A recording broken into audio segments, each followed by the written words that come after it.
Si l'ouverture des précédents 6 sceaux ont eu un grand impact, imaginez l'ouverture du 7e, parce que de lui viennent les 7 trompettes.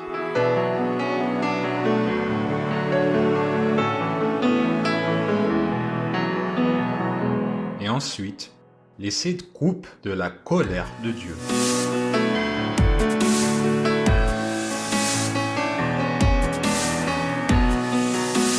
De même, ce 7e sceau ouvre une grande variété d'événements encore plus pires que les précédents. Quand l'agneau ouvrit le 7e sceau, il y eut dans le ciel un silence d'environ une demi-heure.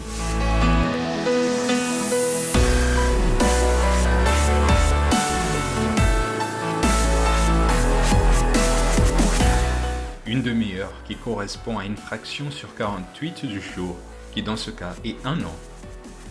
Voyons qu'une année biblique est comptée comme une année lunaire de 360 jours. Donc, cette demi-heure correspondrait à 7 jours et demi.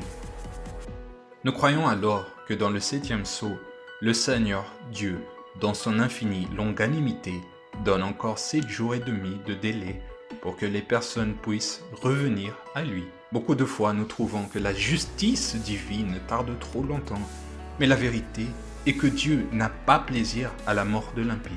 C'est pour cela qu'il patiente afin que les personnes se convertissent et s'éloignent de leur mauvaise voie. Et je vis les 7 anges qui se tiennent devant Dieu. Et 7 trompettes leur fut donnée.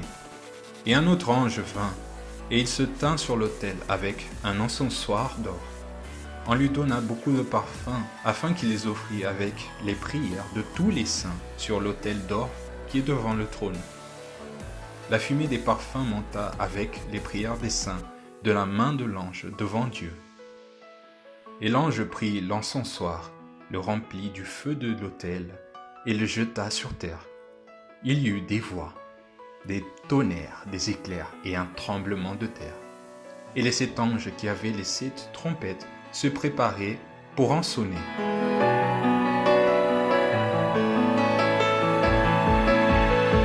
Tout porte à croire que cet autre ange serait le Seigneur Jésus-Christ, car il y a de forts arguments qui démontrent principalement lorsqu'il est fait un parallèle avec le souverain sacrificateur d'Israël. L'expression « la prière de tous les saints » se réfère aux prières de tous les convertis de toutes les époques, de la raison du jugement de Dieu.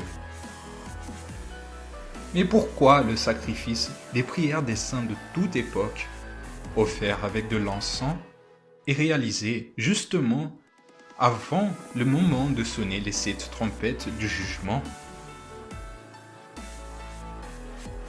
Cela est fait comme un acte d'adoration, de confiance en ce que Dieu les répondra en totalité.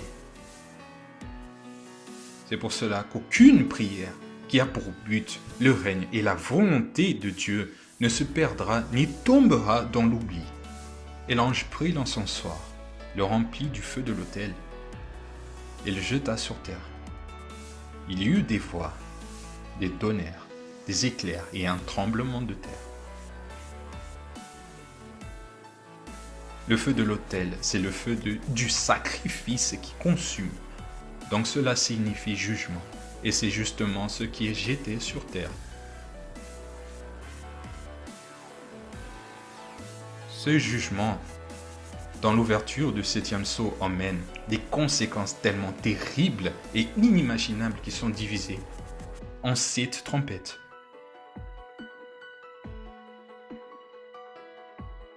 Ce sont aussi ces 3. 5 sont tombés, un existe, l'autre n'est pas encore venu. Mais quand il viendra, il doit rester un peu de temps. Le pape Benoît XVI avait annoncé sa démission.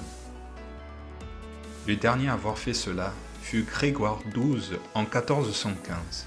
Comme le dit la prophétie, celui-là a duré peu de temps.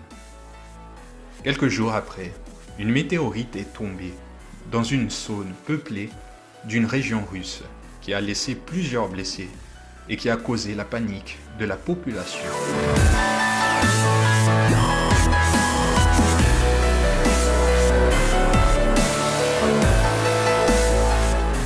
déplacer à une vitesse de 30 km par seconde. Certains scientifiques ont fait le rapprochement avec l'astéroïde qui est passé le vendredi 15 à peine 27 km de la Terre. La plus proche distance enregistrée de l'approche d'un objet cosmique dangereux pour notre planète. La Bible parle d'une grande étoile qui, enflammée comme une torche, tombera sur le tiers des eaux, tuant beaucoup de personnes.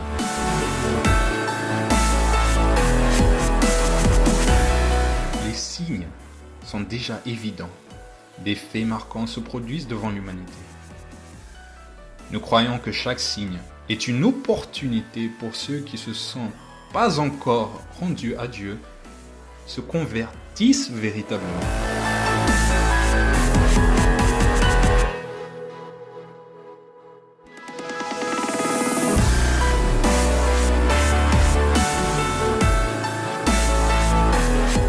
Voici, je viens bientôt, et ma rétribution est avec moi pour rendre à chacun ce qu'est son œuvre.